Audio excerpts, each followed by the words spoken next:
Hello मेरे प्यारे विद्यार्थियों, welcome to all my YouTube channel. आप सभी का मेरे इस चैनल पर स्वागत है।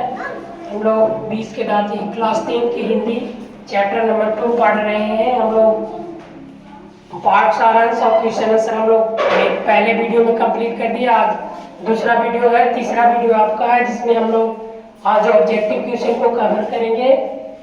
जो मतलब 20 के चैप्टर 2 वाला दिया गया, उसमें आप देखिए पहला क्वेश्चन क्या बोल रहा है इसमें ऑब्जेक्टिव में। ऐसे लड़के ही आगे चलकर गुंडे चोर डाकू बनते हैं। यह पंक्ति कहानी की किस पात्र ने कही थी? यानी कह रहा है कि जब वो स्टार्टिंग में ही आपको बताया था कि जो मतलब जो वो गाड़ी को छूने गया था ना, तो उसी समय इसको बोला गया था कि ऐसे लड़के को आगे चलकर ही गुंडे चोर डाकू बनते हैं। यह पंक्ति कहानी की किस पात्र ने कही थी? मतलब जो किसको कहा था, किसने? मदन को ही कहा था कि ऐसे लड़के आगे चल के चोर और डाकू बनेंगे। इसे किसने कहा था? शहंशाह के धर्मपत्नी। किसने कहा? शहंशाह के धर्मपत्नी कहा था, या गीदर कहा था, या शहंशाह कहते हैं, सोफर कहते हैं। सोफर का मतलब ये बंगाल भाषा में इसको ड्राइवर बोलते हैं। तो ये वाक्य किसने कहा था? जिसका आंसर आपका हो जाएगा, आपको आप बताइएगा, ये आंसर आपका घ हो जाएगा। सोफर ने कहा था, उसको मदन को कहा था कि ऐसे लड़के आगे चल के चोर और डाकू बनते हैं। अब दूसरा क्वेश्चन है, वीडियो कंप्लीट देखिएगा तभी समझ में आएगा कि आगे क्या क्या है। पहला 1 और 2 वीडियो देख लीजिएगा ना, तो आपको ऑब्जेक्टिव बनाने में परेशानी नहीं होगा, आराम से बनाते चल जाइएगा। देखिए दूसरा कह रहा है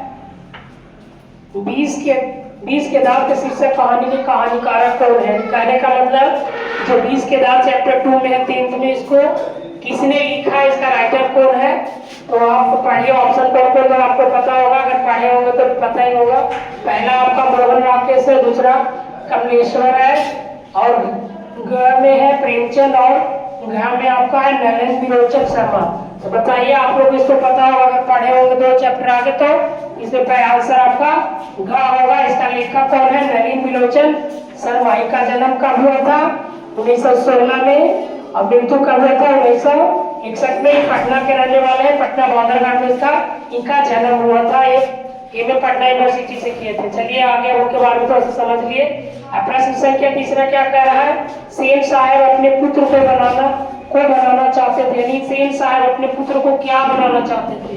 तो वही कह रहा है, सेन साहब अपने पुत्र को बनाना चाहते थे। क्या बनाना चाहते थे? ऑप्शन क में है बिजनेसमैन और इंजीनियर, ऑप्शन ख में है वकील, और ऑप्शन ग में है प्रोफेसर, ऑप्शन घ में है डॉक्टर। ये क्या बनाना चाहते थे? वो अपने जो लड़का था उसको बनाना चाहते थे बिजनेसमैन और इंजीनियर। आपको आंसर हो जाएगा का, वो अपना पुत्र को बिजनेसमैन और इंजीनियर बनाना चाहते थे। अब हम लोग आगे चलेंगे, प्रश्न संख्या 4 तक, 3 तक हो गया। अब प्रश्न संख्या 4 पे चलते हैं। 4 में क्या कर रहा है? बता रहा है इसमें कि चालू है ये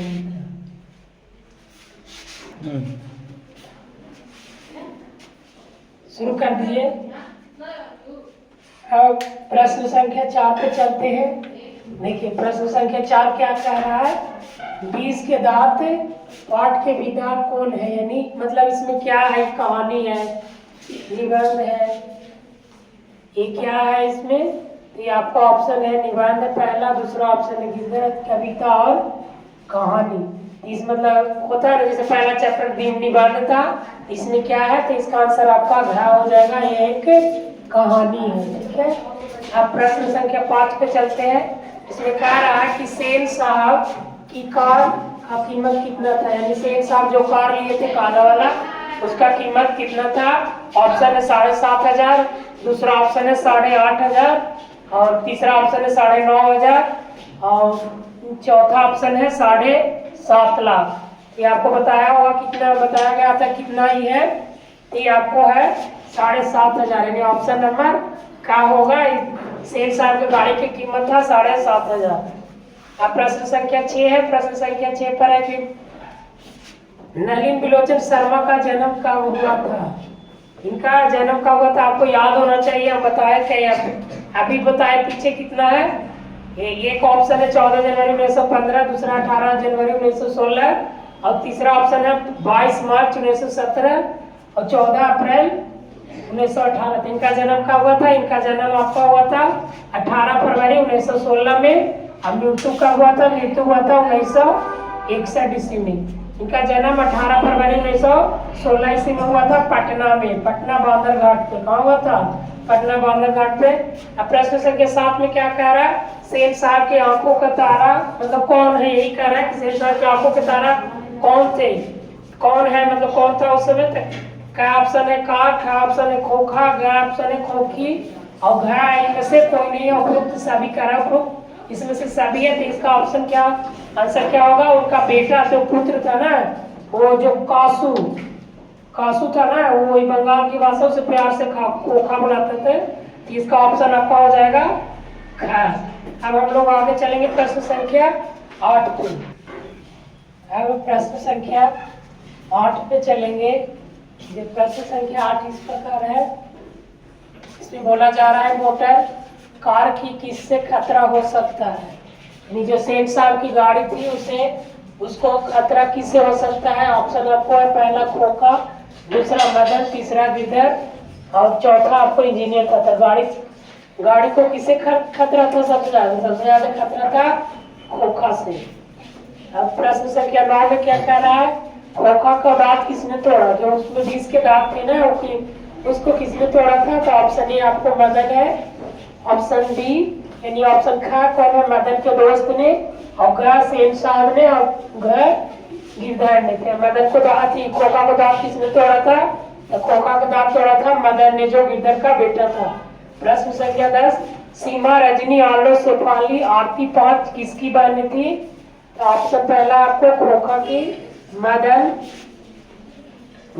का या सेन साहब का या लेखक का। तो पांचों लड़कियां किसकी बहन थी? खोखा के बहन थी, और ये सेन साहब की बेटियां थी और खोखा के बहन थी। प्रश्न संख्या 11 में मदन के लिए क्या खाना मामूली बात थी? यानी उसको ये क्या खाना? पहला है ऑप्शन धुतकार, मार, प्यार या फटकार।